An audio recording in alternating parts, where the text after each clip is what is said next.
Knoldø. En lille ø med ca. 1500 fastboende. 16 af dem er mennesker. Øens eneste butik er landhandlen på hovedgaden. Her er den gamle indehaver.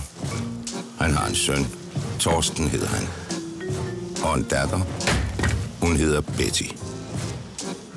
Den gamle indehavers søn har fået et brev. Det er et godt brev. En rigtig dejlig nyhed. Jeg har fået jobbet i Føtex. Her er indehaverens anden søn. Claus hedder han. Han skal passe landhandlen, hvis Torsten er væk, eller indehaveren bliver syg. Nu er indehaveren syg.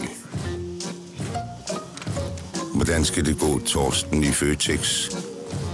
Husker han at skrive hjem? Og hvordan må den lille familie klare den tilbage på Knoldø? Se mere på knoldø.dk.